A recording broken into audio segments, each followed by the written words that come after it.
Hey YouTube, it's Roman. I got a fun one for you today. We are going to be forecasting my subscribers, and we are going to be using our knowledge from calculus to make some inferences about the data.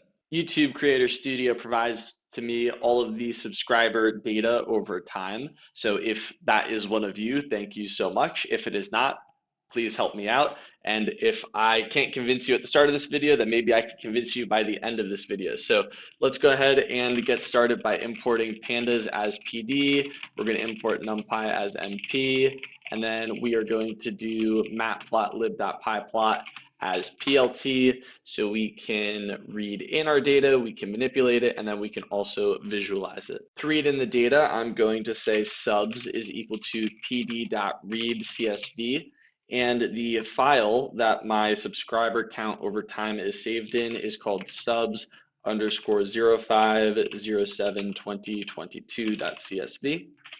And now I can go ahead and print the head of this data frame so we can see what it looks like.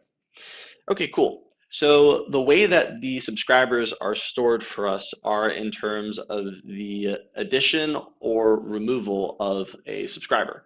So on a particular date, we are going to have how many subscribers were either added or removed to my account.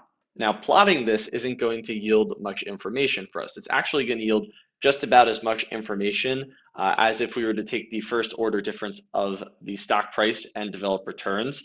So if I was to say plt.plot subs subscribers, it kind of just looks like a white noise process, right? And it's not centered around zero, thankfully. So, I have some growth to my channel. At least I have some data to go ahead and posit that. But this doesn't necessarily tell us a lot about the growth or the future growth.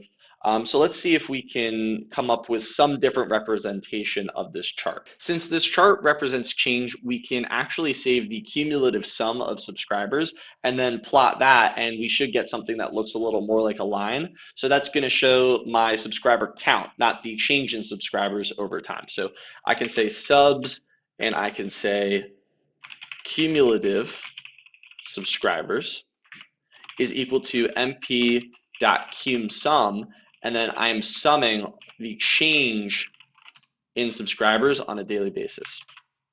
Now, if I was to go ahead and visualize this, plt plot subs, and I'm going to be visualizing the new cumulative subscribers column.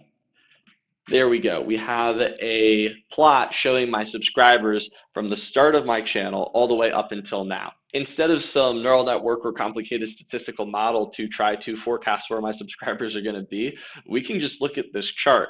It's very linear. And when I say very linear, I mean it just looks like a line. And in fact, if we were to subsample this chart, meaning if we were to look at like 0 to 100, then that would be the first 100 days my channel was around, and it still looks actually quite linear. If anything, then it may be a little concave, but it's still very linear. And if we were to take a different subsample, say day 200 to day 300, again, it still looks very linear. And if we visualize the entire series, we can pretty much just draw a line from 0, 0 all the way to 1400, 700, and we will get a very simple line representing my subscriber count over time. So what is the slope of this line? Well, you can compute that very easily by seeing 700 and 1400. It's about 2. If you wanted to do it mathematically, we would just say mp.mean, and we would take the average value of my change in subscriber count over time, and that is given to us by the initial column, subscribers, and we could see it is about 2. So that is consistent with this chart that we produced here, this sort of white noise looking chart. If we were to take the average, it is approximately 1.88. So what does this mean for me? Well, fortunately for me, there's some evidence that my channel is growing over time, but at what rate is the real question?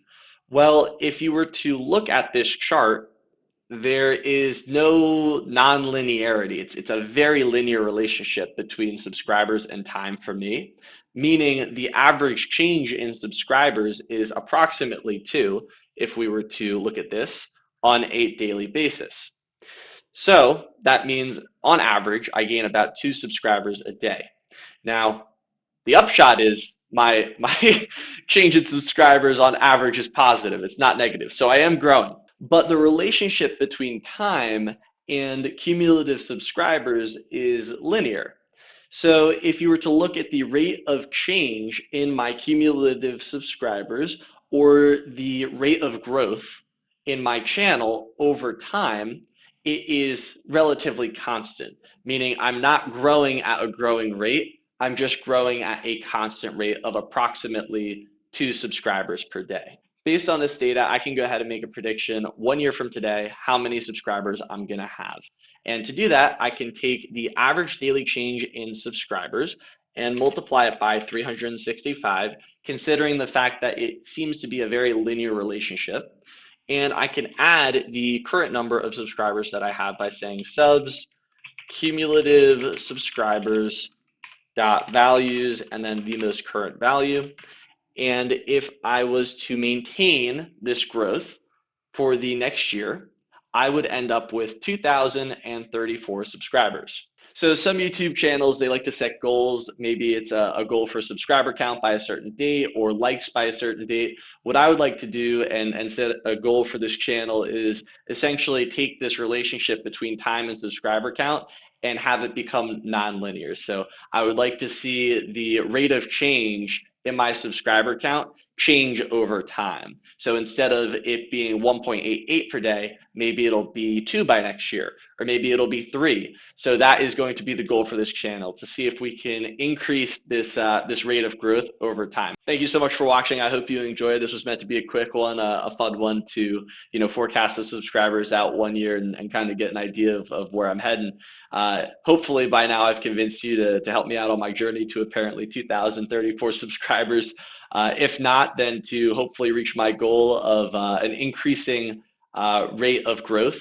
But as always, if you have any comments or questions, please leave them below. You can always feel free to shoot me an email. I'm happy to help however I can. Otherwise, I will see you guys in the next video. Thanks so much for watching.